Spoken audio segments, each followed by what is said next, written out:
one massive way it would have changed things would be decisions will be data driven, right? Decisions will be more data driven. And when I retrospect sometimes I look at some of the things that are done, especially in Africa, some decisions that political decisions that are made or fiscal decisions that are made, right? It just seem like off the whim. They don't seem to make any sense sometimes, right? I don't like especially I can speak for Nigeria for the most part, right? Um, but from government side of things, from people personal finances, from investment which you choose to invest, some products people choose to use, from maybe what currency to hold. Should I hold USD? Should I hold Naira or whatever? Right? People just maybe think, right, or news is manipulated or anything, right? Operation markets offer open source of truth, right? That people can then see this is what is happening, right? You start to see based on channels for sure. You see based on channels, you see based on AIT, you see based on Arise News, right? Or most channels will show that as this is what people are saying, right? People, this is the confidence people have in the government. It can even go down to like local government, for example, maybe Lagos, for example, people that live in Surulere, like what are they saying about their constituency? What do they think? Should this new development to be built, or would this new development be built in this area? Right? Things around that, right? Let's say, for example, will Nigeria host maybe AFCON 2030, for example. Right? Now, people are buying yes or that. That means people actually want Nigeria to host AFCON 2020. There's like a high chance of that happening. That shows that, okay, we can actually make an informed investment into maybe Abuja, most states, Lagos, Abia State to actually build stadiums.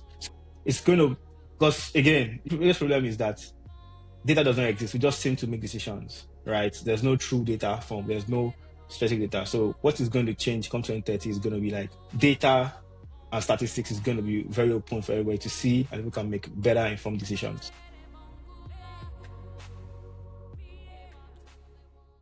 I have been informed by my team that a lot of you love the conversation that we have, especially from our investors and our friends.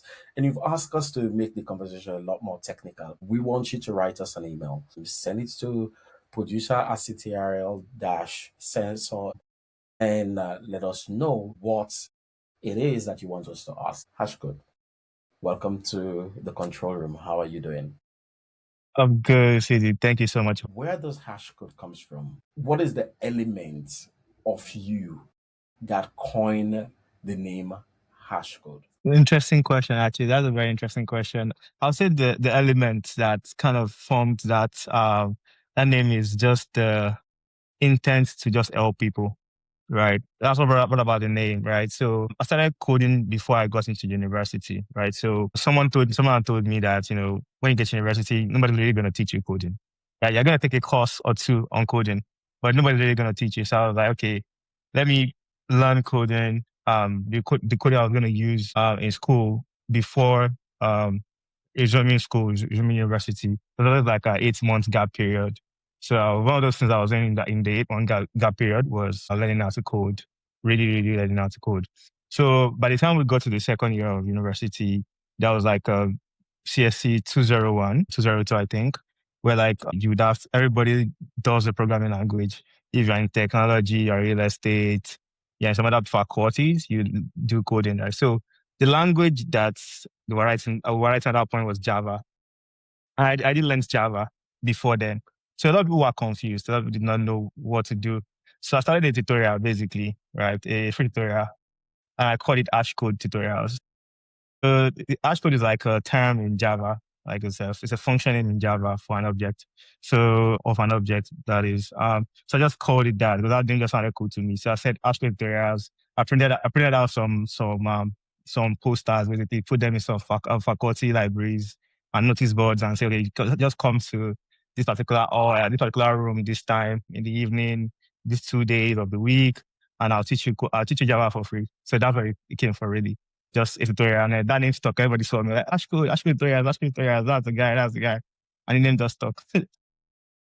How did your parents feel when they heard your friends call you hashcode for the first time?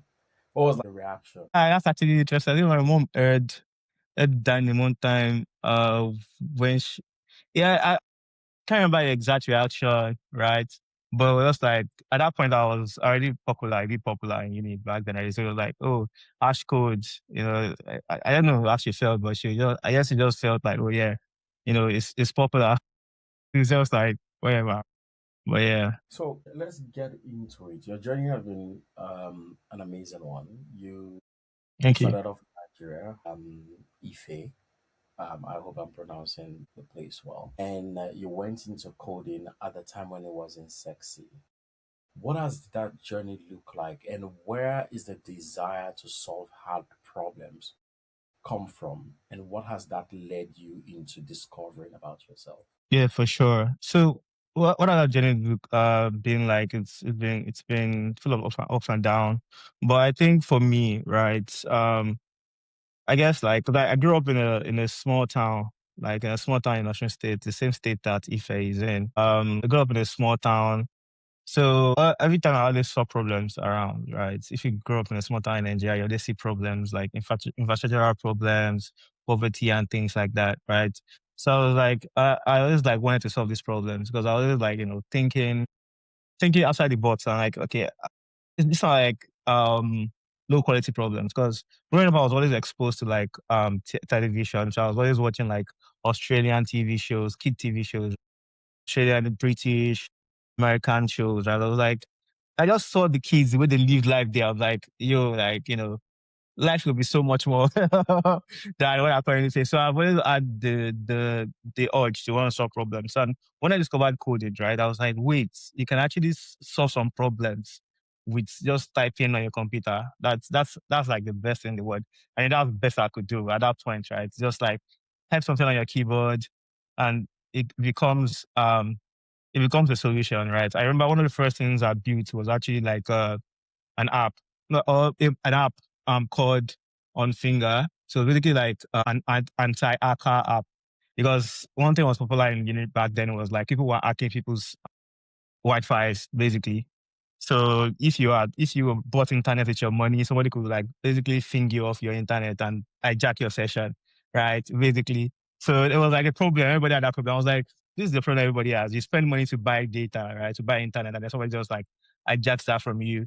So I built an app that could basically prevent that. Because I learned how they did that, right? And I just reverse engineered it and then built something that people were actually using to avoid being hacked, basically. So that was one of the first things that I built. Another thing I built that was kind of like solving a big problem. I thought it was solving a problem back then was also like the issue of kidnapping in Nigeria. So I built an app called Finder. Basically allows you download the app, you add your family members to the app, and every time you are sharing your real-time location, right?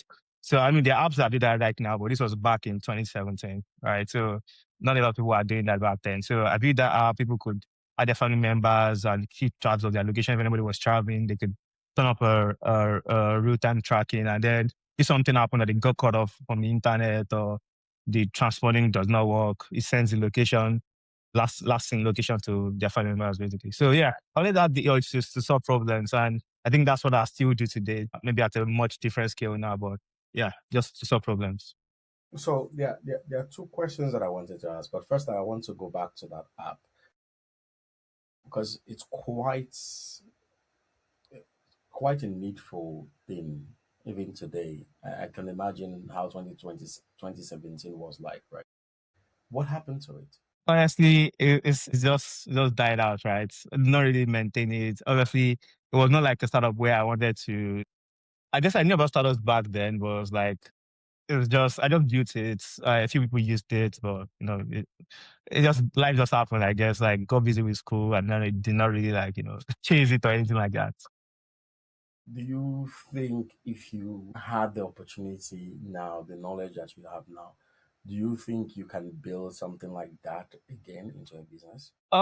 Into a business is one thing, right? Because I mean, from my experience, I know that building a business is just not, is more than just building the app, right? Everybody can spin up the app, right? Building a business is something else, right? I know on one of your podcast episodes you're talking about impact as business, right? So I feel like yeah, it's definitely an impactful product, right? So given the scene right now with insecurity in Nigeria, definitely useful, right? But also, turning to a business, I mean, yes, it could be figured out, right? For sure. I mean, people are paying crazy money for ransom. When they pay like just a fraction of that to keep them potentially secured, right? So maybe it could be turned to a business. Who knows? But yeah, definitely could be turned to business, most likely.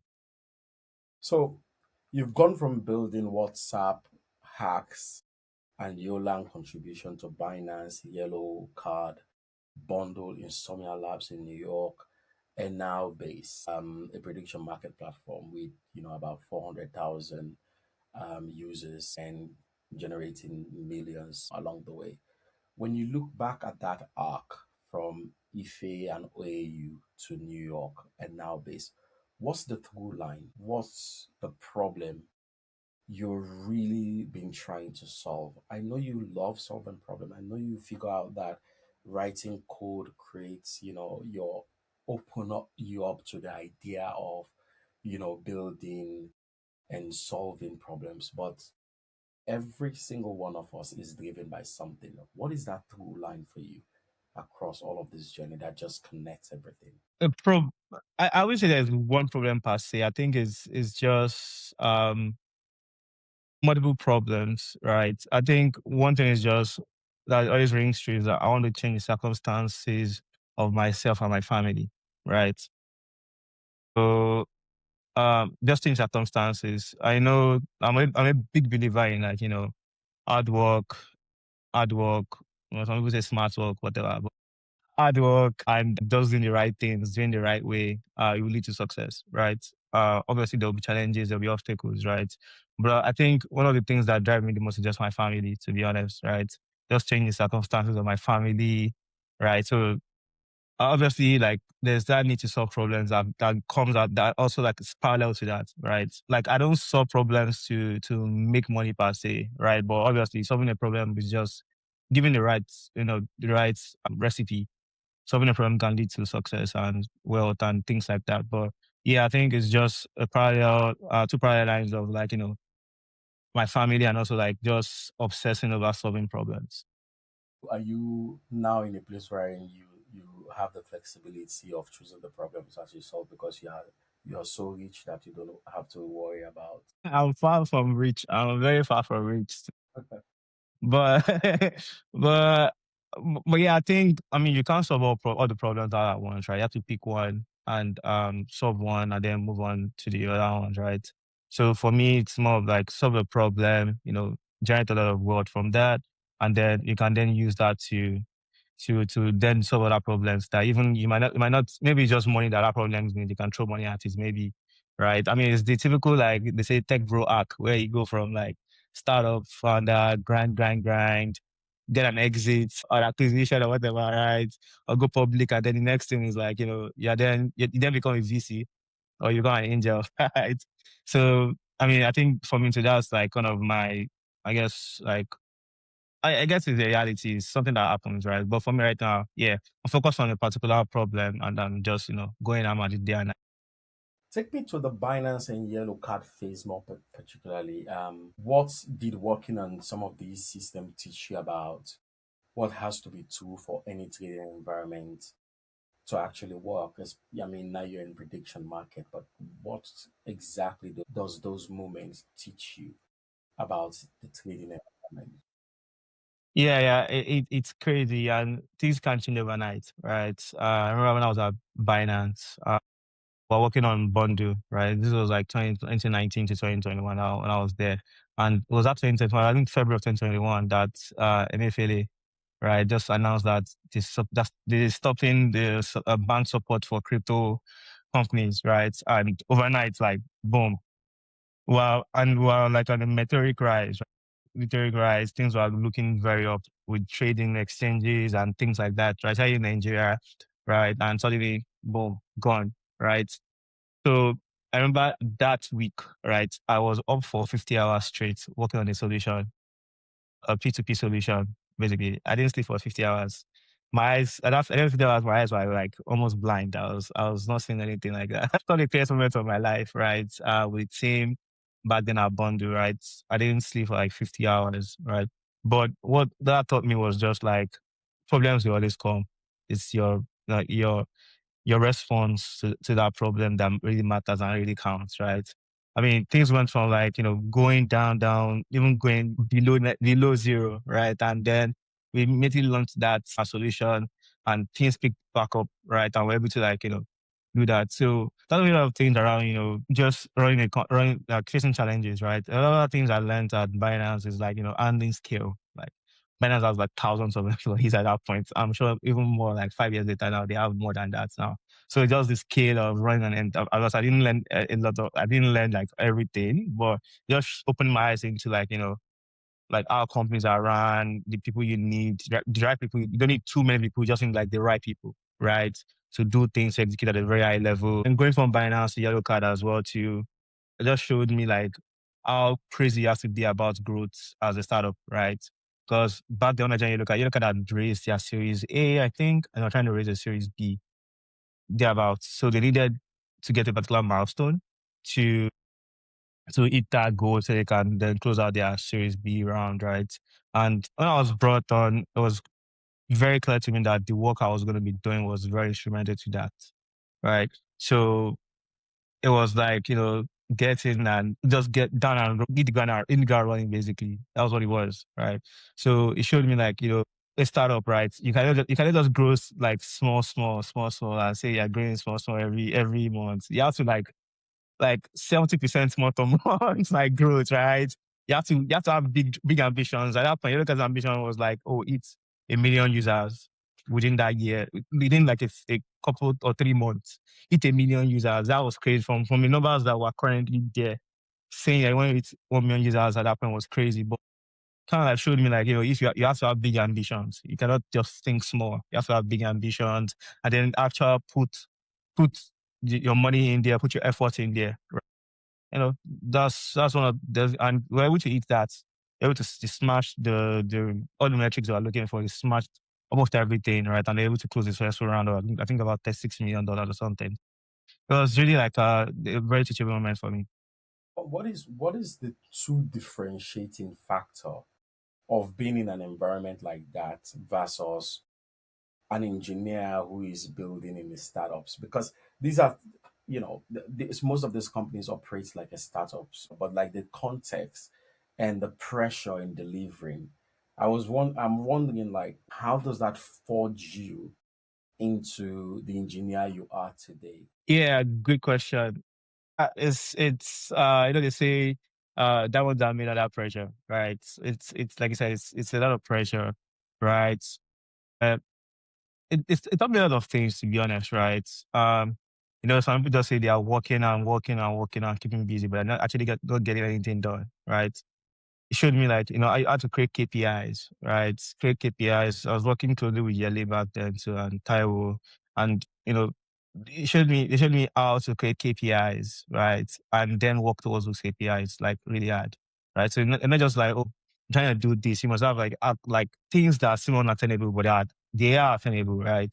You want to get this and work towards it, and then you have to give it your all, right? And I think I was kind of already used to the vibe of like startups, right? I already say that working at those startups has prepared me for working on my own startup where like, you know, I am very much like I understand. Like it's like you don't have to explain it to me that I have to be off for 20 hours a day.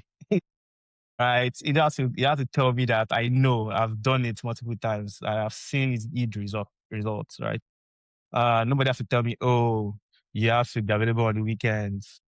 Uh, you can only maybe go to church on Sunday and then come back to doing things, or you cannot have fun like everybody else. You cannot go to club on a Friday, things like that, right? So those things definitely like like that are the things that I got there. I mean, compared to maybe an engineer just like building something small or just like working at a very big company that is just it's just the person is just chilling, not really doing much, right? This is real, right? And you another thing too is you see the impact of your work instantly, right? As you're pushing codes, a user is complaining or a user is saying. And one thing I liked about, working in crypto in those companies too is like, it was impactful for me too. I always tell people that seeing people make money from trading, from crypto, right? So in that was sense, that was the bull market, right? Creating infrastructure that allow people to make, a lot of Nigerians, a lot of young Nigerians to make a lot of money, right, was impactful to me. Right, obviously business also made money, but it was impactful to me because people as young as myself were making bank, were able to take care of their families, take care of themselves. Right, it was also like very dear to me. So instant impact as well too. Nobody has to tell me, oh, we eat this, we eat that, and whatnot. I can go to Twitter and see somebody showing a screenshot of how much they made in there from one holding they held or from something like that. Right, so yeah. You mentioned KPI. So I've worked with a lot of engineers. Hardly, fought with many as well. And then you mentioned KPIs. In your entire journey, what the some of the best engineers that I know have formed a structure on how they set KPI. And I've also seen a repetition on setting KPI as a principle. If you were to sit down with an engineer that is starting now, what are the three non-negotiable KPIs that you know for sure changes not only the impact of their work, but also help them build discipline? KPIs be. Yeah, for sure. Good question. I would approach it in two ways, right? One thing that is very sacrosanct, and I believe is true, is that as an engineer, you must think beyond your code.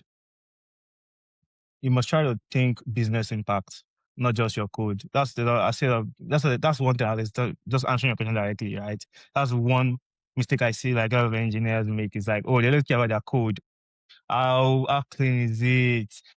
Oh, how structured, how formatted. Oh, look at these tabs and spaces and things like that, right? But they don't think like it's just a tool, right? It's just a tool. You are contributing towards the business, right? So one thing is like you must think in terms of the business. So when you're setting up KPIs as well, it shouldn't just be, oh, my test coverage must be 80%, or my test coverage must be 90%. It also has to be like business impact, right? So for example, a KPI could be, let's say for trading engine, for example, we want orders or trades to execute under 50 milliseconds, right?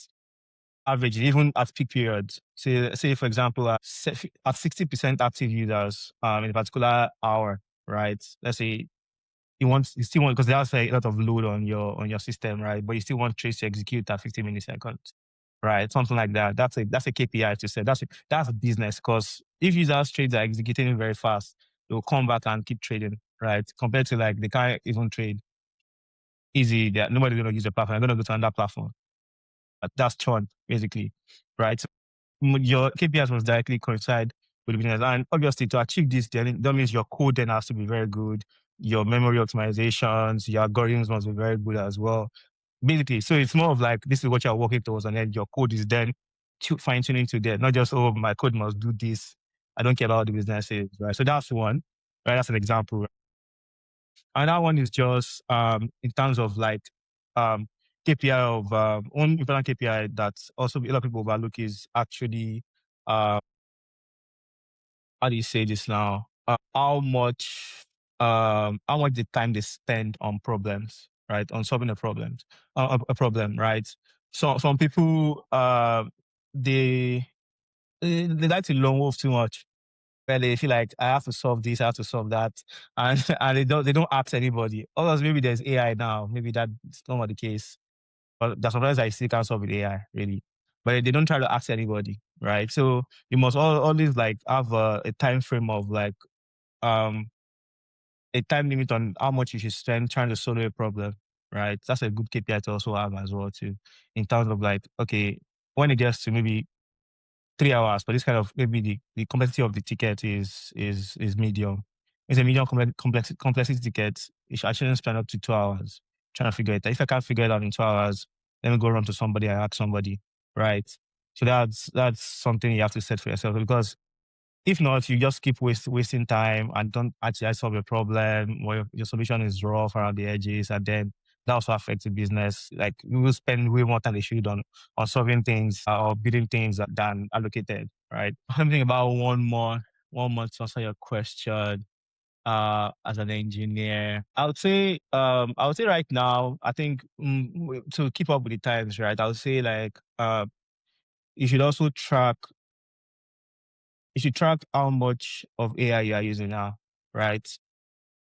Very important to obviously it's very important to use AI right now, right? But you should also be able to track and also use AI effectively, right? Because right now AI is kind of like it's very good right now. Things like Cloud Code are very good right now, but it's easy for you to just like create verbose code and things like that. One of the things you should do is make sure that you are prompting properly, and you are prompting AI properly. You are tracking, you're keeping to a particular set of period you're using to write code. You're not like just zoning out on code and things like that. But I would say like important to use AI right now. I don't think anywhere that's not using AI right now is I don't know, is in the 90s. Let me ask you one question. If you were to give a percentage rate, right, a percentage on the rates, the acceptable rates of an engineer dependency on, AI to write a project, what will that acceptable rate be for you in percentage? Yeah, I think it depends on the level of the engineer. So if I start from like a junior engineer, junior engineer maybe does like 40% dependence, right? I always say this like coding itself is not even it's not the biggest job of it's not the biggest job of a software engineer. A lot of people will agree with that. It's not even an take. Coding is not like the biggest job. Your biggest job is thinking actually, right? Because that's why you have things like flowcharts, writing, technical documentation, even before you start coding. I just tell people like, don't just jump into code, right? Write a lot of details down. And so a lot of like, as a junior engineer, you should really plan things out, right? And not just like start typing, write things down and think first, right? And then you can feed that into the AI and let the AI then help you make it better, plan it out better. Then you can start coding. For a mid-level engineer, I will say I have 60%, see some idea, but obviously they understand a lot more concepts as to what they are doing. And a senior engineer can even leave 80% of it or 90% of it to the AI really, because a senior engineer has already thought about a lot of things, already know a lot of things already. They just plan it out.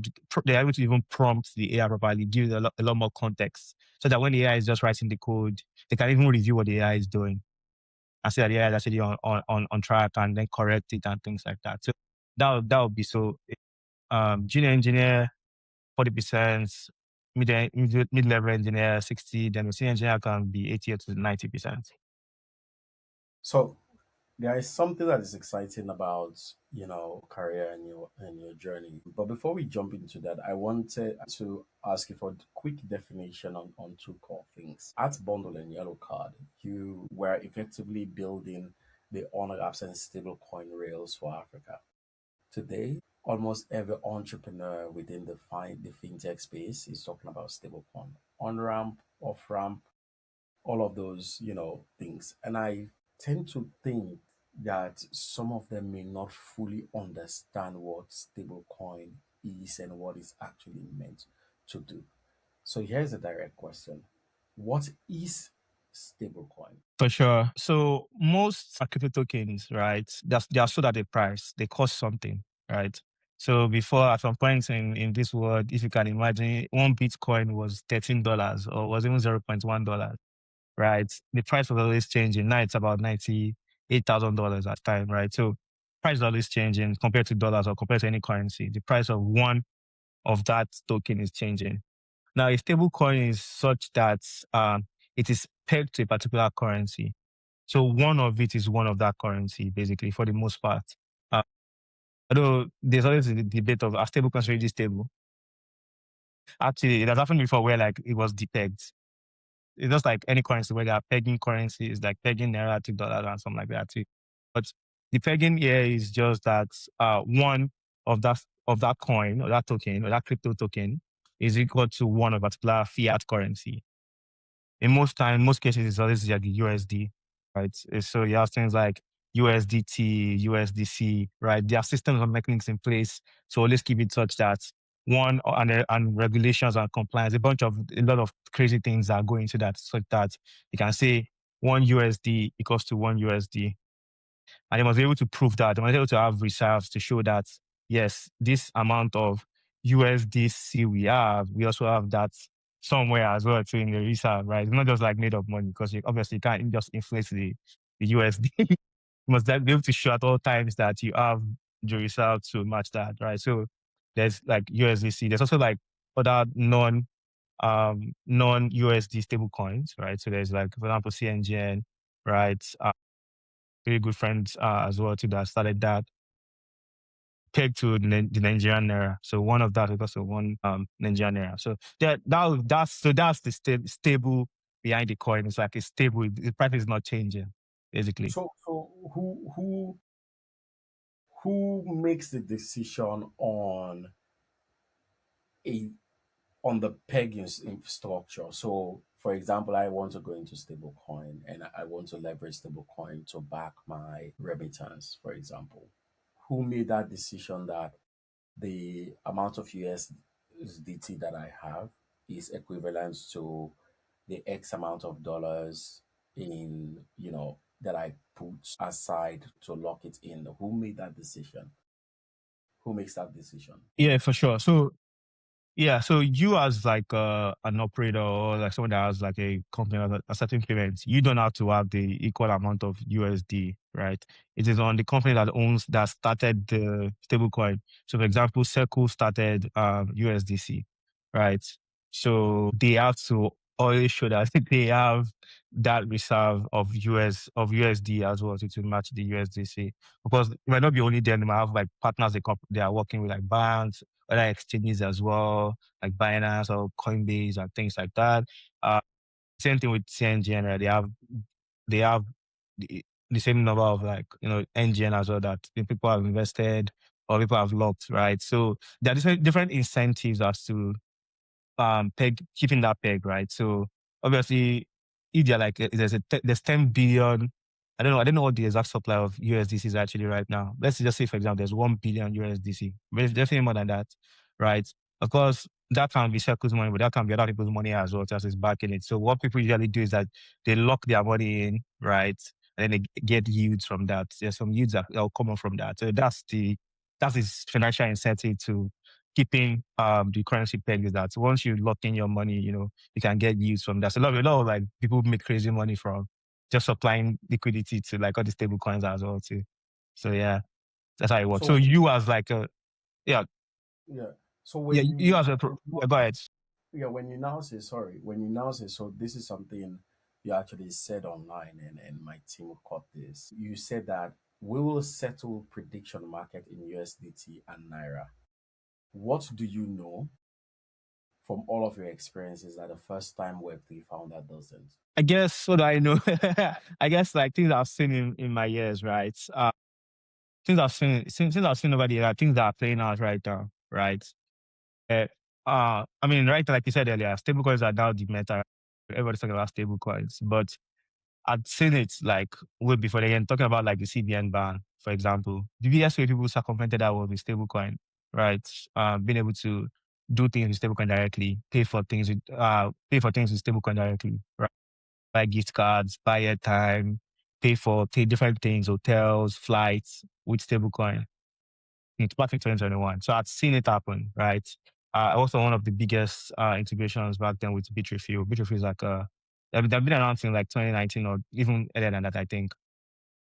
So I was on integration with that about our bundle, right? And I saw like the crazy use cases. At that point, I was paying for my PlayStation Plus subscription with Stablecoin at that point. So I'd seen like the use cases already at that point, right? And the way we operated, right, and the way liquidity was moved across the board, what our yellow card as well to payment trails across Africa was solved for with stablecoin at that point, right? So it was already like something that was obvious. Now people are catching on and saying, right? So obviously it makes sense. It's great for the ecosystem. It's great for the world, right? I've seen it. I'm seeing it happen. I'm seeing it happen again right now. So with prediction markets as well too, it's gonna be a lot of the same thing too, where like even the big players, the first thing they support is like stablecoin, right? The stablecoin, USDT or USDC, right? Because there's just a lot more liquidity that are coming from people. people in the crypto space, right? It's looking at common. And obviously, people already in the crypto space are familiar with like trading, right?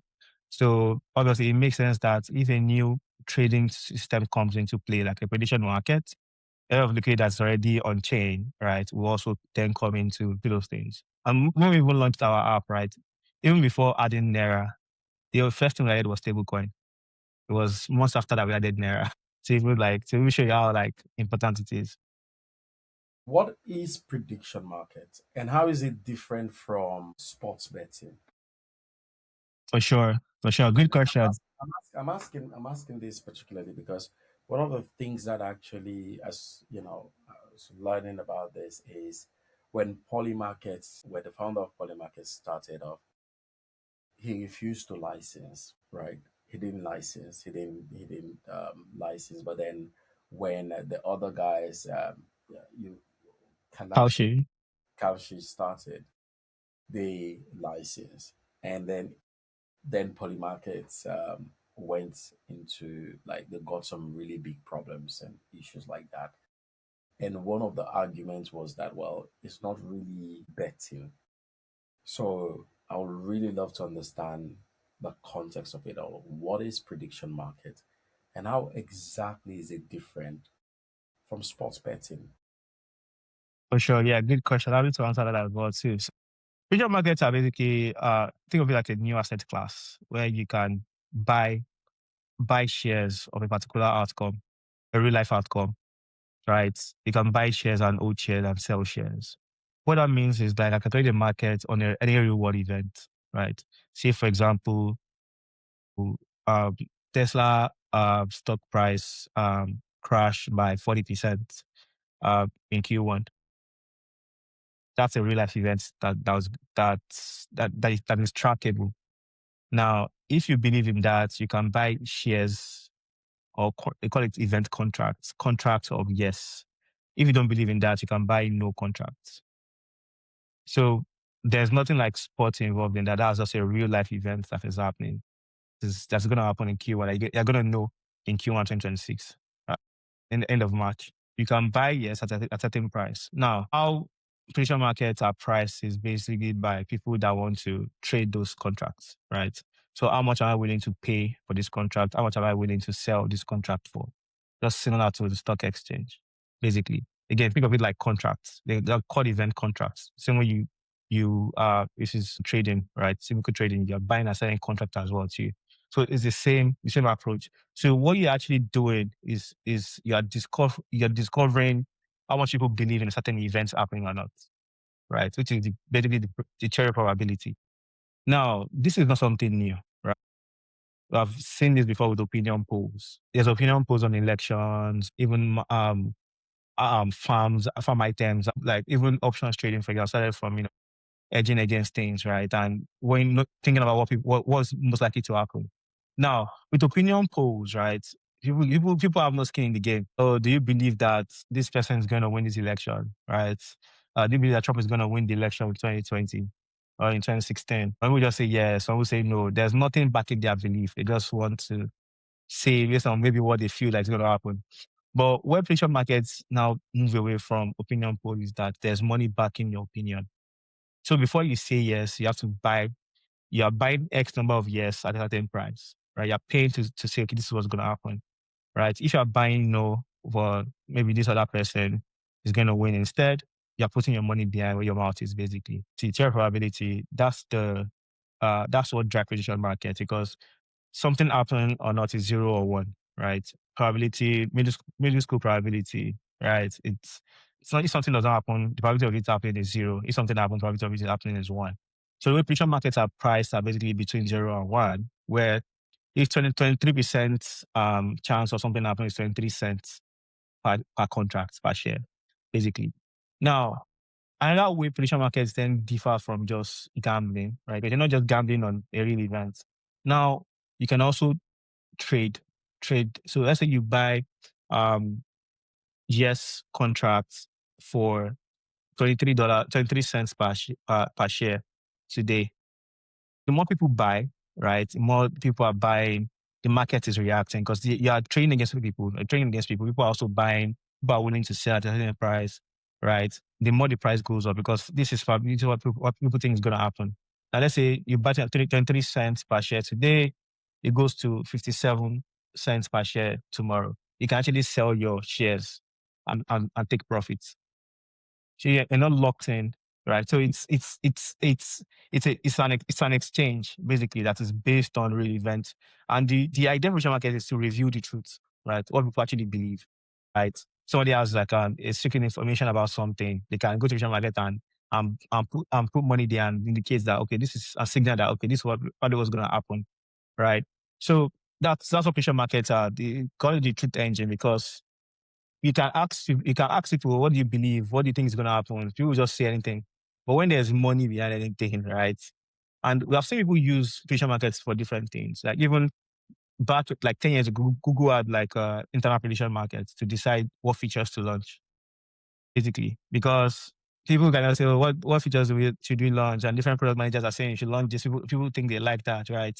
When I let that people in the company at least put like fake money per se, or put some money into it and let them actually show you what they actually believe is the truth. There have been different.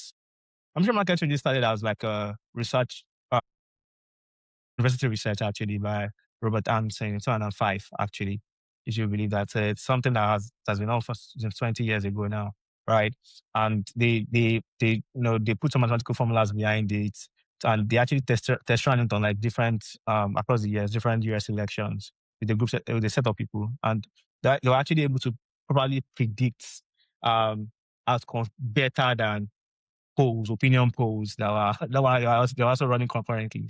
Yeah, that's what prediction markets are basically. They're just like a truth engine that is based on real money to reveal the truth. So, if you were to break prediction market down into first principles, what are the three like non-negotiable primitive you would say you've learned over the years, like things like liquidity, latency, fraud prevention, that everything else sits on top? Yeah, for sure.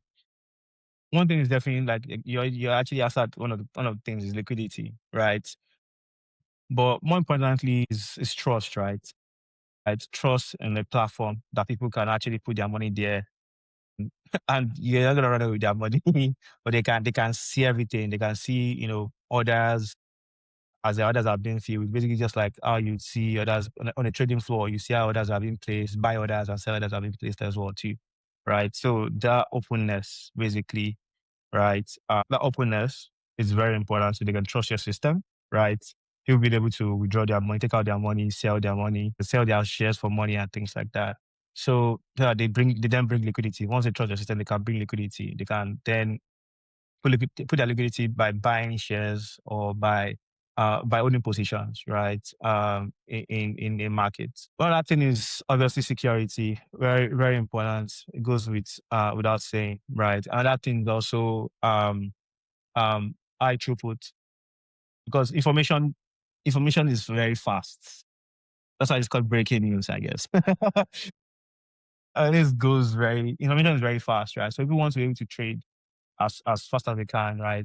Say people are trading the Grammys, for example, who's going to win a Grammy award, right? So who's going to win a Grammy award? Immediately is announced. Somebody starts saying a word that sounds like Kid, right? Somebody wants to quickly go out. Let's say the price of Kid is at 67 cents per share at that point. Immediately, somebody is saying Wiz before the kid. Somebody wants to be able to go to the platform, maybe in automated fashion, and quickly go and buy a Kid and maybe buy it at 70 cents per share and hopefully make a profit, right? So we want to be able to like trade very fast. Like think about like, how fast trading floors like Wall Street are as well too. Like or any stock exchange where prices are changing by the moment, or even crypto prices are changing like every second, right? So we want to be able to trade very fast. So, there's something very interesting that I wanted to ask you is so let's go back to some of your experiences. So you've built loyalty systems for over 26 million ICC fans. You've done retro reward systems for Avalanche wallets. You've done, of course, Web3 experiences for Coca-Cola, Under Armour. And but when you break down the first principles of a prediction market just now, one of the things that you talked about is trust. How did working on these different projects help you understand how to get normal people to trust and use complex systems like prediction market? I'm asking this specifically because we are going to go into prediction market in Lagos, Nigeria, one of the most skeptical markets in the world. And I really want to Mhm. understand how your experiences forge your ability to build systems that actually get this type of people to trust and use complex systems. For sure, good question. I think one thing one of my co-founders always makes a point to Daniel. It's always like simplicity, right? It should be very simple, especially if you're bringing a new system anywhere, right? And I think back to my other experience as well too. That has been like the guiding light, which is simplicity, right? For some people people have their lives to think about. They are doing a lot more things with their lives. Some people are working like 16 hours a day at a job they probably don't like, and they're looking for a way out. Or they're looking for something to take away like the stress or make more money by the side. They don't want to come to a platform and start thinking about, oh, what bossing is this, what does this do, right? They just want to they want to see it very simply and see it. This is I press X, X happens. I press Y, Y happens, right? So simplicity is very important to start from trust. Because I mean, obviously, as humans, if something is too complex for us, we start to why is it's so complex? Like, and I trust this thing, right? But once something is very simple and very appealing, right? That's the first instance, that's the first touch point of trust, right? And then once you acquire that first level of trust, in a way, you build trust, but at the same time, you make sure you don't lose trust, if that makes sense. To build trust is like a gradual process where the user comes to the platform day after day. They're able to put their money in. They can see where it's going. They can take the money out. Sure. But if one day they are not able to take their money out, that trust is drastically like lost. So one thing that has taught me, like working at scale has taught me is that your uptime must be crazily high, 99.9%, if as humanly possible, right? I've seen issues with like Cloudflare, for example. They have failed like what 3 times in the last 2 months or thereabout, right? So obviously, I think on a very crazy scale. So there's some sympathy with that. But at the same time, like you as a product engineer, as a founder, as a business person, is like in tech, right? The product has to be available like every time. You must build failovers and things like that. So like when a lot of users involved, even just one user, right? Because so that's how you build that trust. Basically, it's like you have to be available. People must be able to put their money in, right? That's why, like some people. I've seen cases where founders go and spend users liquidity when they put it on their platform. That's insane. That's just crazy because like it's not your money, it's people's money, right? And they're like, oh, people can't withdraw their money. Where did money go? Oh, we took it to do something else. Maybe we thought we could do something else with it, and then we lost it. People's money is Satosan, is their money, is their added currency. They did crazy things to get. It did. Like, the money is putting like 100 naira on your platform. You don't know how much hours of work that is, right? So you must get it judiciously, right? So basically, not spending users' money, right? It's available so that people can actually access their funds. That's the thing about like with internet money, right? Is that for the most part, people can just walk into an office and say, "Oh, give me my money now." They are trusting you that you say you are this product and you're registered here, right, in this country. Maybe you don't have a physical office, but they're trusting that I can put my money on your platform and I can access it. So this is very circumstantial. It's very important to be able to ensure that they can access their money, which is like basic of trust. So you mentioned something very interesting, which is, from my experience at least, there are different factors of trust. One of it is the first layer of trust, which is the point of interaction with the customer. In if you're building a tech, that point of interaction is the platform, right? And then there is the business side, which of course is them being able to get value through whether it's cashing out their money or depositing their money. So at that first point of interaction, how does a startup achieve a close to near perfection uptime in serving a market like the market that you're serving? What are the practical approach to having a near perfection uptime? 99% uptime, for example. I mean, I would say even 90% uptime is a great odd, right?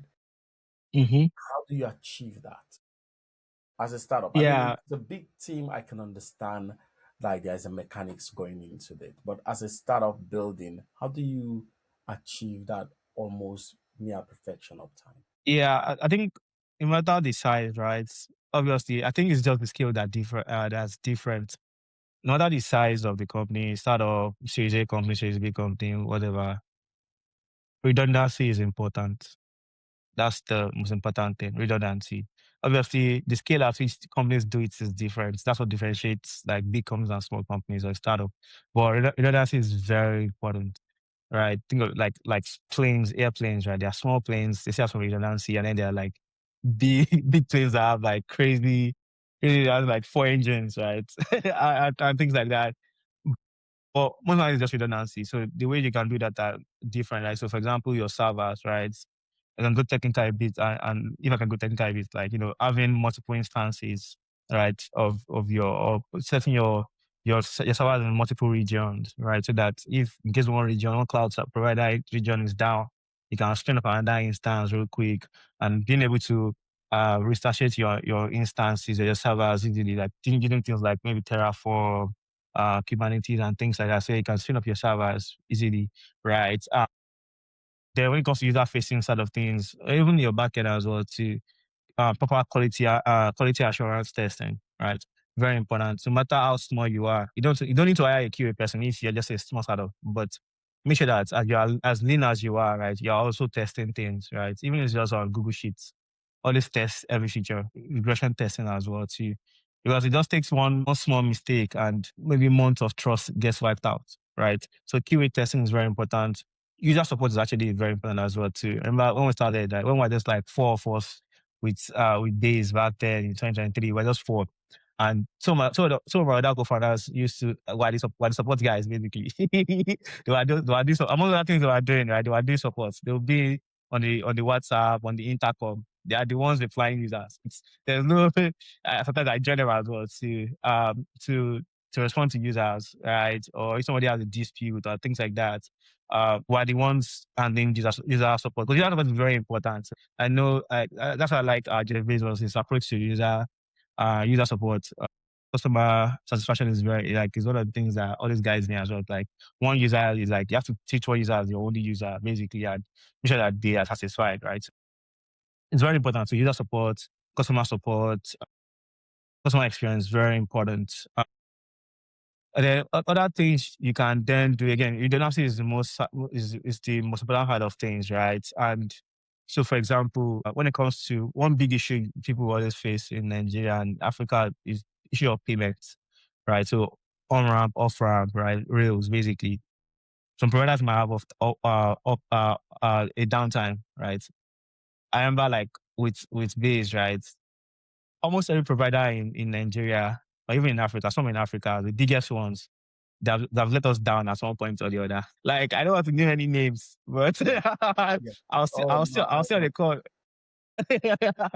I'll still on the call with someone from their team. I don't know if she will watch this, but I'll still on the call with still on the call with them. We actually had to move away from them for like 4 months, right? And say, we can't take this. So now, but users don't care that it's this provider. You can't tell users that it's my provider was down. They don't want to hear that, right? So we don't now see in terms of how much providers. At some point, we had about 7 providers switching between seven providers, right? And that's another startup. Though we don't like to be startup in startups, right? But just to solve that problem, we had to do that because I mean I know businesses that's their business, basically just aggregating providers, supplying that to people to use so that we can avoid that problem. But we built our own from scratch. Obviously, we didn't have the money, so we just built our own from scratch. It didn't take too much time, right? But we built that aggregator ourselves so that we can actually switch between different providers. So if one is down, moving to the next one, automate liquidity as well between those providers or something also have to do too. Yeah, just redundancy basically. That's the short answer. So your question. you tweeted what started as a simple wager app grew into something bigger. GoWager is now Base, a new identity for a bigger mission. When you wrote that, what exactly was the bigger mission? Yeah, for sure. So the bigger mission is just powering the truth, right? In Nigeria and across Africa. What does that mean? What does powering the Yeah, truth mean? exactly. Good question, right? It's a lot of like debate. People are always debating things, right? So when it comes to political space, it's always, and I'm very passionate about politics. I feel like politics obviously is the biggest gap that we have, right? And again, uncensored, right? Politics is the most basic, it's like the most primitive problem we have that solves all the other problems we have with it being energy, infrastructure, financial systems and things like that, poverty. Politics is one of the most basic things, right? And time and time again, right? People don't have the voice, right? People don't people don't be some people want to believe something, right? But it's like there are echo chambers or there are people are telling them, no, this did not happen, right? Again, think of it like this US last election. Every opinion poll that was almost every opinion poll was saying that Kamala Harris was going to win that election. It was only on prediction markets that said that Trump was going to win that election. Just think about that. That's like very deep because all the news, everybody on the news was like, oh, this opinion poll from this was Kamala Harris winning by 10%, by 9%, yeah, there. But if you check the prediction market every time, it was this. Now, that is something big because now you can bring that into Africa as well too, and use that to actually show people that this is actually the truth, right? Not what this person is making you think is the truth, right? Like you can see people actually once you say, "Oh, this person is going to win this election," I don't want to drop names. I don't want your podcast to get attacked or whatever. But Yeah, what it's okay. somebody Go saying, for it. "Oh, he's going to," that's why Obi is going to win, right? Or Obi is going to win. Whether people support Obi, but they tell you that, oh, Mr. T won, right? Hmm. How?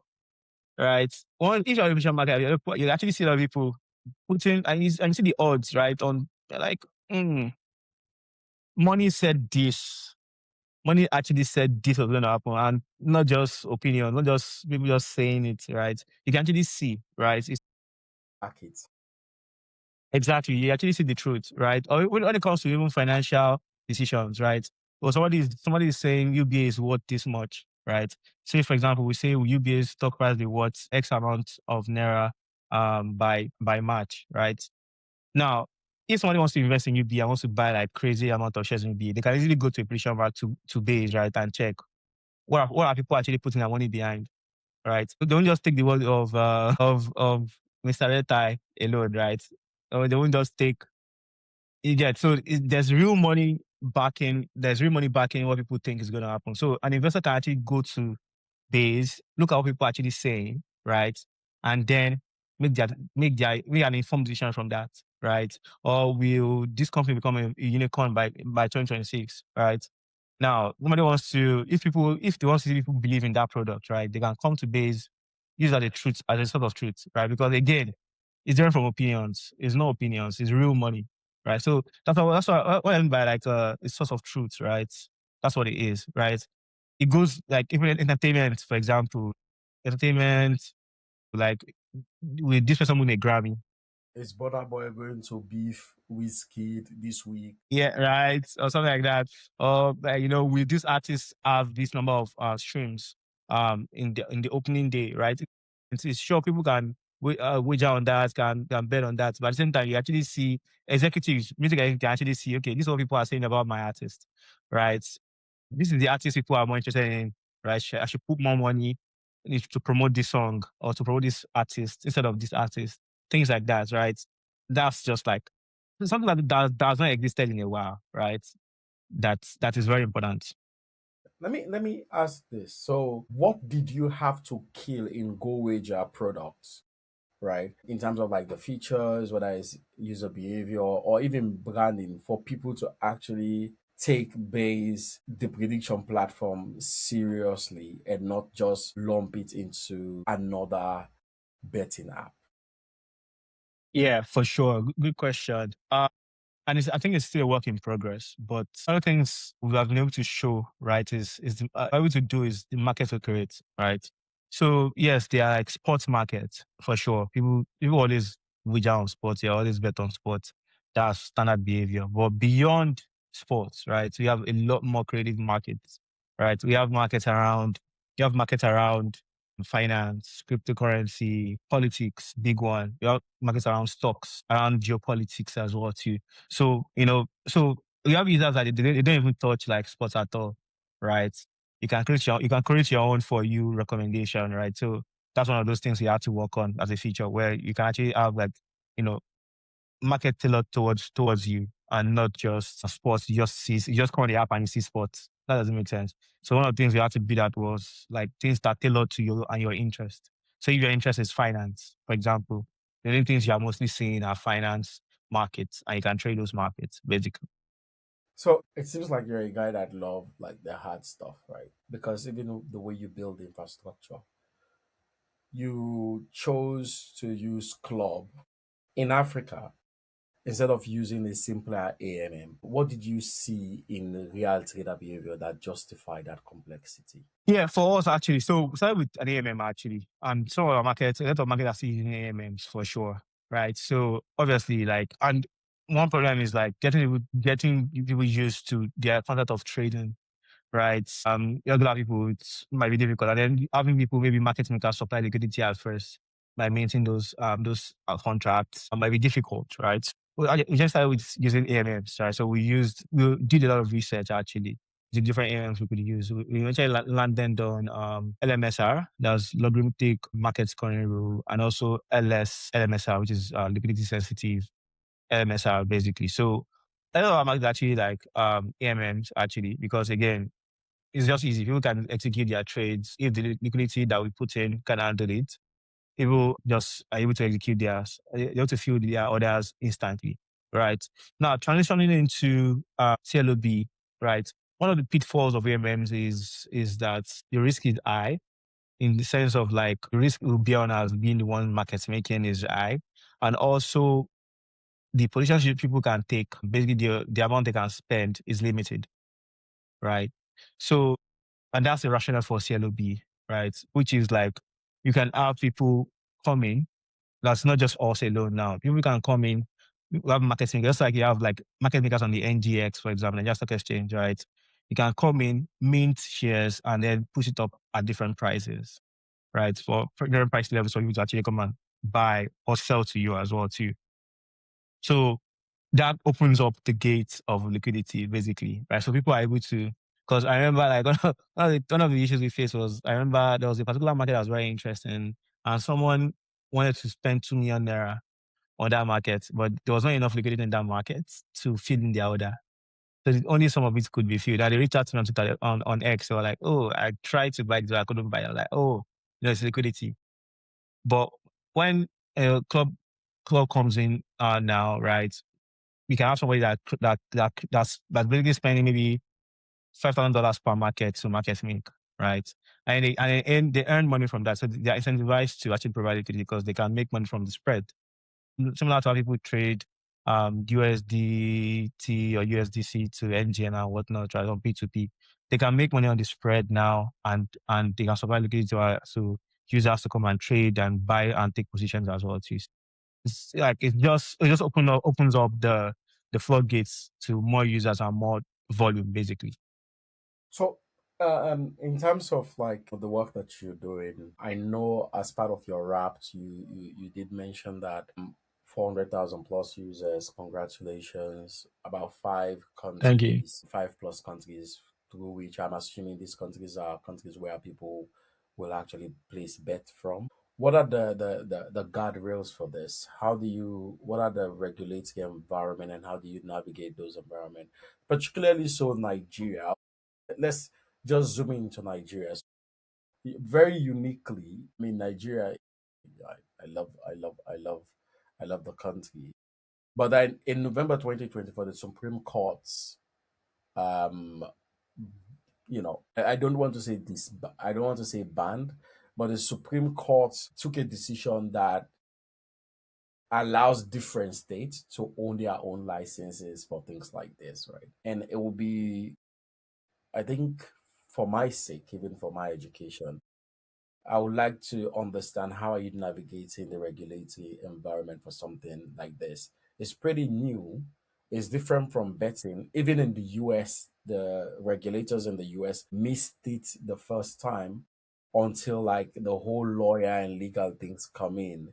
And now for a continent like ours that is particularly new to this type of, how are you handling or preparing to handle regulators when they come knocking, if Yeah, you've not already started?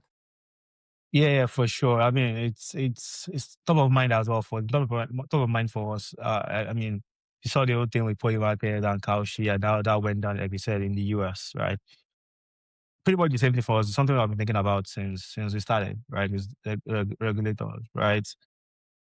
Obviously, that can be an hindrance to innovation, right? So Yeah. it's I'm Yeah, exactly. So we started, and then we are operating right now, and now we are already engaging regulators, right? They know about us, and they know what we are doing. I'm willing to, like, write a lot of like papers and memos to them to help them understand what it is, right, and what it's not, right? So there's that.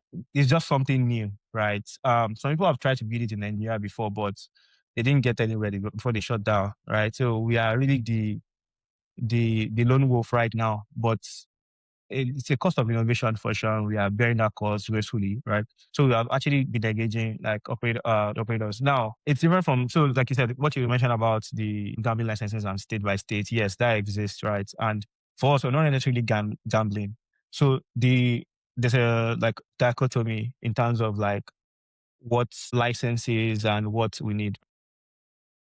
There are two of them. We do need a gaming license, which is already in the works as well, right? Because obviously we still show some sports markets as well, right? So we have a gaming license, right? And then there's also like the SEC side of things with other contracts we have, right? So I don't know how much I can speak to this too much, but yeah, for sure, it's No, something yeah, that yeah. I mean, it's a yeah, yeah, sensitive we thing, we and I we are, we are, understand. we yeah, we already figured it out. Like it was actually a journey, right? Figuring that out. It wasn't like we got it the first time, right? It's a conversation that we are still having, but it's been like great right now where, people are actually comfortable with us now, and you understand, okay, yeah, these guys they know what they are doing with the regulators. So another question that I have, and this was it was a very fun one for me, particularly because you have built anti-cheat infrastructure in for esports. You've seen and witnessed firsthand how far people can go to gaming system. What are the top two or three attack vectors that even if you've not already seen it happening in prediction market, but it's very likelihood of that happening at your scale is actually Yeah, there. What are those like two or three? Because I'm thinking, if I go, for example, let's say there's a conversation that is happening, and then you place a contract that says we'll I don't know, will portable file, portable. I mean, will portable insult Kiss Daniel, and then I mm, am that's portable's that's a like, good that's a good right, and I'm portable's social media handler, right, and I've placed a bet in that market. Yes, yeah, if that type of like environment, I think you understand the context that I'm trying to bring. yeah, yeah, for sure. Good question. And if you ask like myself and one of my other co-founders as well, so Michael, we are both on the technical side. To tell you, it's one of those things that keep us up at night. Is how Yeah. people can game the system, right?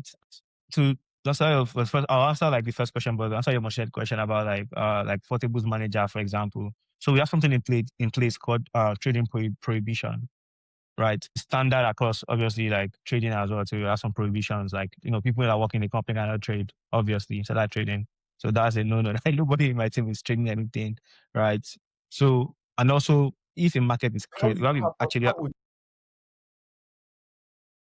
yeah, we have monitoring systems that are monitoring, right? Again, the cool thing about prediction market is like it's open, and then there's an amount of trades each person is making.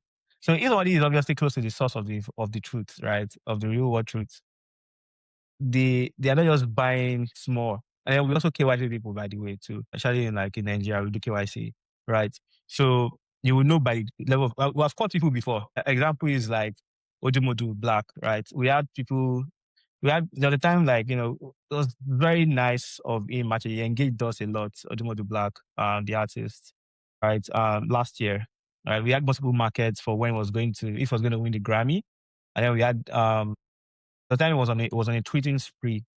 I was just posting on X a lot of times too per day. So we had markets for how many tweets he was going to have in a single day, right? So, and it was engaging us, right? It was not even like a paid marketing thing. It was just like, we were just having fun with it, and it actually grew our numbers a lot during that period as well too. But what then happened was some of his guys now got a hold of his phone, started tweeting out using his phone. So those guys obviously were very close to him, right? So they now went to buy up a certain amount of a certain range they were targeting, as they bought years contract of that range and traded. They bought it a lot, right? They bought it a lot, and then we noticed, we're like, who is this? Who are these people? And then we dug deep into that. We have monitoring systems in our systems, right? Some of those things I've learned since the days of Binance, like monitoring systems. You cannot just not just build a system and just say, oh, it works. Let's just like run blindly. Everything is being monitored, right?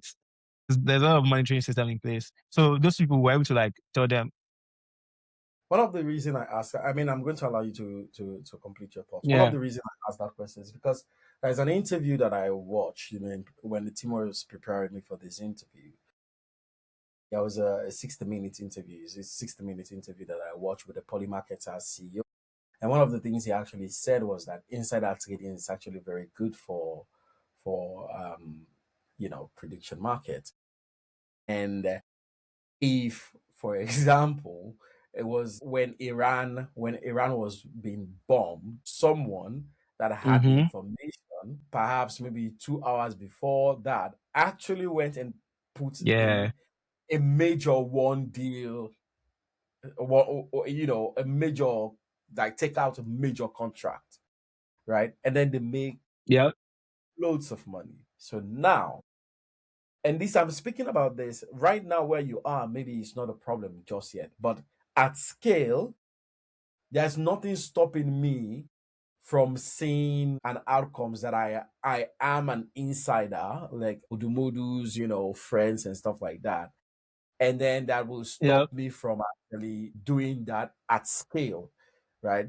And it'll be really Yeah. good for you to just walk me through. Perhaps you don't want to, but I'm going to ask anyway. Walk me through, how do you actually manage that anti-cheat system to be able to Yeah, catch, yeah, good question. I was going to talk about that too, right? It's something we usually say in our team too. But just going back on what I was talking about, like, so there's trade prohibition. So even if like all we usually say is that instead trading when it comes to like not the company now, but instead trading of like somebody close to the source, right? It's not a bug, it's a feature, actually. That's what we always say. Right? It's not a bug, it's a feature, just like what Shane Complan said as well too.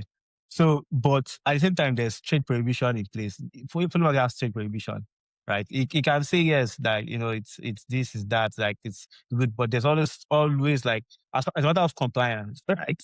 There has to be, because people are putting their money there, right? So it's not just so there's trade prohibition, but that doesn't stop people that might know something to also trade, right? Now there are different levels of like privileged information, right?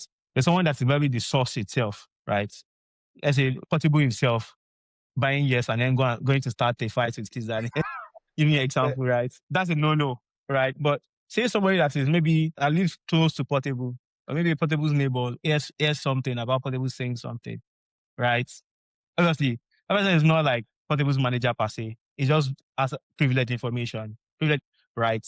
They can go and buy the market, and then that obviously reveals the truth, right? So obviously, you want people to actually, because the way you want information to be exposed is that You want to incentivize people that actually know the truth or have an inkling of the truth to come on and reveal that. Like I said earlier, they want to you want to reveal the truth, right? So if it's like a military action, it's like a trade deal or anything like that, right? You want people that are close to the source, have the proximity to the source to come on and reveal their truth, but there are still provisions in place. So it's like it's a thing of like you have to manage it. And every time it happens, you see it's always a big deal, even on poly markets, right? An example on poly market was Times Person of the Year, not Times Person, Nobel Peace Prize. Now, what had happened was the Nobel Prize website, they already built out the page to announce the winner, and it was already live on production on their site, but they hid it. But somebody built a scraper bot to scrape their website.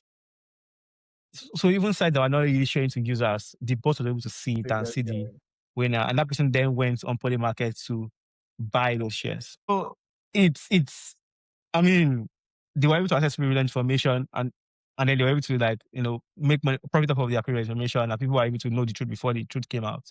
So it's a mix, it's like a walking line, the moving line really, about like what is insider trading, what is not, what is privileged information, right?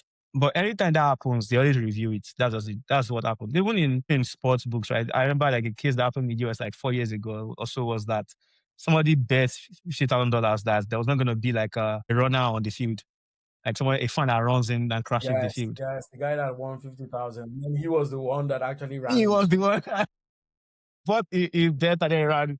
Right, so it's like there's always gonna be that. But it's like, okay, how close are you to so we have our rules, right? We have our rules set to, okay, this is how close you are. We have a whole page of prohibitions, right? And then, you know, obviously, if you are close to Portable, if you're close to manager, that's a no-no. But if you are someone maybe just down the food chain that just hears something, of course, that works. Even the US one, right? It's probably someone that just maybe it was like someone that sold, maybe a bartender at a restaurant, who knows, right? That just overheard somebody talking about something that went there. Might not actually be someone that is like at the command center or at the mission control. So, but any day you want to incentivize people to actually review what they know. So that's the interesting thing about leisure market. It's always like a moving line. One of the things I've enjoyed about this conversation is it almost feels as if it's a masterclass. I've learned so much from your experience, but also what you're actually building and some of like the potential things that will come off of it. But there's also something that I was quite curious about was the fact that you personally you spent millions of naira helping young people get into coding back at OAU. You still provide mentorship wherever you can.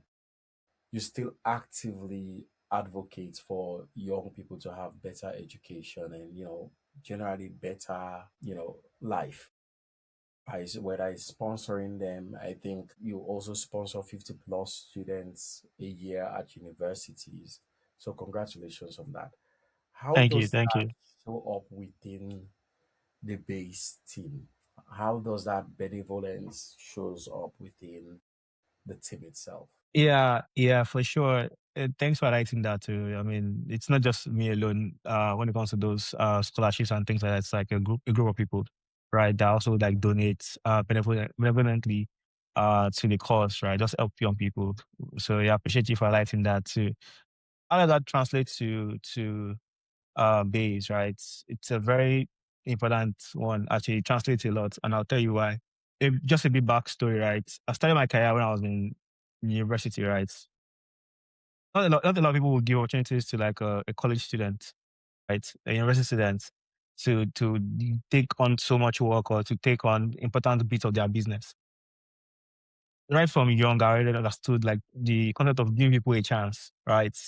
To prove themselves and to go more than beyond for you. So the same thing that translates to Beza as well too, where our first hire, right? It was in university, and he reached out to me on Twitter. It was like, yo, I'm just studying microbiology right now. Uh, like I just studied I'm in my final year of microbiology. I'm looking for what to do after school, right? I've been seeing GoWager at that point. It was GoWager. and I want to see any way I can contribute, right? You had no experience in tech at all, nothing, right? I was like, any way you can contribute, and I was like, this, and I told him that time, like, we would like to bring you on board. At the moment, we don't need we don't need some money extra right now. Like the four of us are enough to might do things. But I told you that when things do come up, I'll let you know. And then about 7 months later, he reached out to me again. I was like, okay, perfect timing, bring you on. And it was just closing school at that point, right? That was our very first, somebody just straight out of university, right? That's our first hire. Just giving somebody a chance. We didn't go to look for, somebody. And now he leads the customer support team, right? Just in a bit over 2 years, he has gained a lot of experience that is leading the whole customer success team now, right? That is giving somebody a chance. And we have so many people like that too. There was one other person on Twitter as well too, right?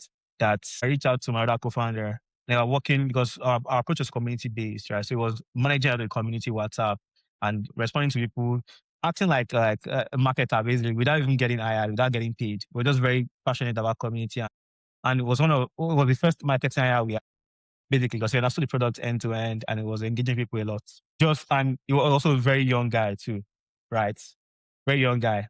He was in Abuja at that point. He moved from Abuja to Lagos to continue working with us, right? A lot of people we have, even on the engineering side of things too, a lot of people that we hire, because obviously we don't have the money to go and hire maybe someone like you. See, we'll get You there, right? never, We'll get there one day. you never know. I mean, Joe, my last guest told me about Yeah, joking, right? how he was. I mean, Joe is a fantastic guy. Great Yeah. friend of mine. He's invested in more than 100 companies, more than $4 million, and now he's a founder. And one of the things I get to learn from him in many of our conversations is that ability to be able to negotiate with the equity and things like that. And Mm-hmm. it's always very interesting when I'm speaking to founders. There's something quite unique about what you're building. And I'm going to ask you a very direct question. If prediction markets becomes a serious asset class in Africa compared to what sports betting is now, we'll see Bet Niger, and we see a whole lot of if it becomes a very serious asset class, you and your company and your team will be one of the pioneer of this market. So I'm going to ask you a predictive question. What roles or skills do you think will emerge in situations of pre-market becoming quite a serious asset class? And how are you preparing those young talent to participate as builders and not just traders? Yeah, for sure. I think one of the things that would right off like pop off would be um quants, quants, quants, right? Quant traders and so people that using algorithms, right? Different algorithms, researching algorithms and using algorithms to trade, basically, right? Not just like they're just coming to come and bet. Like they're not betting, they're actually market making, right? They're not just coming to. It's not as if they believe something's gonna happen. They're just providing liquidity, basically, in an efficient manner and make sure they're not losing money, right? That obviously that's achieved by some algorithms, oracles, and things like that. So one of the skills that you start to see, which is not something that is popular in Africa, popular in New York, like there are literally quant firms that exist, right? In China, in the US, right? And that in London and things like that. But not something that, that happens in Africa, right? You start to see people that, study mathematics in school, start to actually apply their mathematics.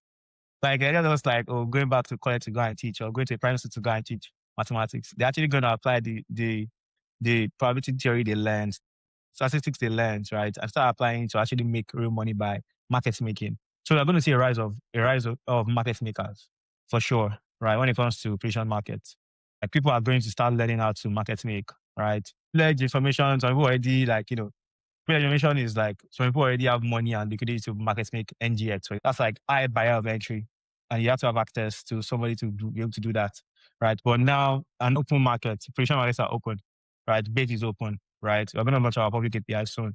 People are going to be able to market make. That's one of the most important things that's going to come out of this thing.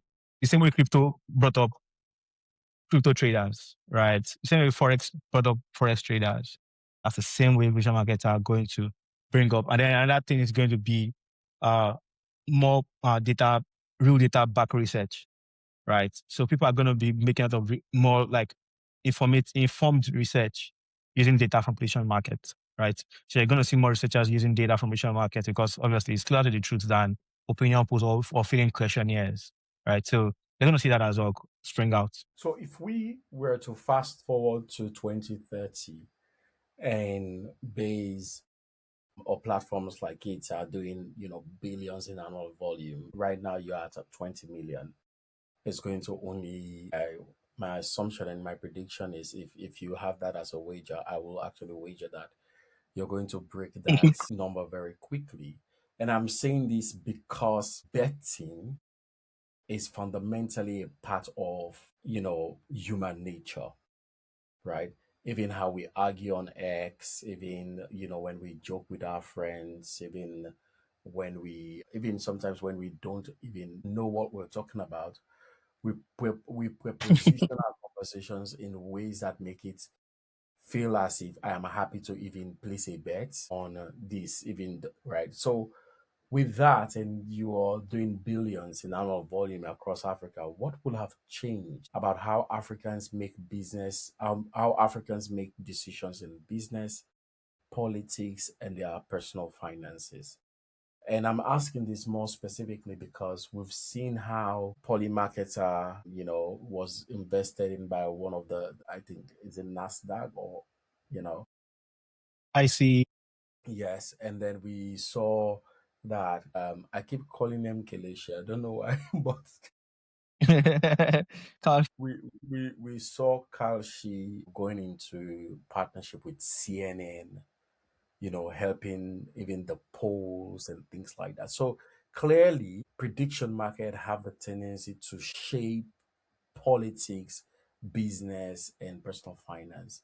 When it comes to Africa, when you're looking at that lens, let's go into the future. It's 2030. You just bought your first Rolls Royce or maybe your second. How do you think prediction market would have changed the way Africans make decisions across these things? Yeah, I think I know for sure. One massive way it would have changed things would be uh decisions will be data driven, right? Decisions will be more data driven. I mean, when I retrospect, sometimes I look at some of the things that are done, especially in Africa, some decisions that political decisions that are made, or fiscal decisions that are made, right? It does seem like off the whim. They don't seem to make any sense sometimes, right? It's, I don't, actually, I can speak for Nigeria for the most part, right? But from government side of things, from personal finances, from investment which you choose to invest, from products people choose to use, from maybe what currency to hold, should I hold USD, should I hold Naira or whatever, right? People just maybe think, right? Or news is manipulated or anything, right? Operation markets offer open source of truth, right? That people can then see this is what is happening, right? You'll see based on channels for sure. You'll see based on channels, you see based on AIT, you see based on Arise News, right? All most channels will show that as, oh, this is what people are saying, right? This is the confidence people have in the government. It can even go down to like local governments, for example, maybe Lagos, for example, people that live in Surulere, like what are they saying about their constituency? What do they think? Should this new development be built, or would this new development be built in this area? Things around that, right? Let's say, for example, will Nigeria host maybe AFCON 2030, for example, right? Now, people are buying yes or that. That means people actually want Nigeria to host AFCON 2020. There's like a high chance of that happening. That shows that, okay, we can actually make an informed investment into maybe Abuja, Imo State, Lagos, Abia State to actually build stadiums. So it's going to, because again, the biggest problem is that data does not exist. We just seem to make decisions, right? There's no true data form. There's no strategic data. So what is going to change come 2030 is going to be like data and statistics is going to be very open for everybody to see, and we can make better informed decisions. I mean, I agree with you. There's nothing else I can say. I agree with you because I think one of the biggest challenges Africa have now with our data is that I like, one of the things that one of the ways I'd like to put it is that it's not open source, meaning that when you say data reports, they say that they do focus group, but you never actually get to meet who were the people that were interviewed in the focus group. They tell you that 20% of so and so is doing, but you never really get to meet the 20%. But with prediction markets, actual people, backing their opinions with their money, so you actually see it. Let me conclude. Right now, polymarket is where the world goes to bet on US politics. If base becomes where the world goes to bet on African reality, what's the one market you would list that no Western platform will ever dare to touch, and why? Interesting question. That's a very interesting way to round things up. What's one market would create that Western markets won't touch? I mean, technically they can create any market they want, but that's a very deep question actually. I have to think about that a bit. What's one market that will create? Africa in generally, or just like a country in Africa? Africa, I mean, it's an open question. I think one way I like to think about operation markets is they are culturally in tuned, right? And that's why base is different. Is that we are culturally in tuned. What they say is that's it's on our pitch deck even. We are culturally in tuned, right? So maybe it's not a case of they wouldn't dare, but they don't have the cultural inclination or in tuneness to say that in quotes to create would be markets around, say for example, with a coup happening in Nigeria in 2026. Just DHT just announced that or say for example, how many states in West Africa would be cooled right in 2020. Very political. I mean, not censored for a reason. But yeah, so a market like that, right? Very like crazy market, but they probably won't touch that. So yeah. I mean, hash code, Leke. It's been an extraordinary privilege to have this conversation with you, my guy. I really wish you all the best. I've learned so much from you Thank you, CD. during this period, and I can't wait to see an opportunity for me to place a wager, especially on which company is going to be the next unicorn.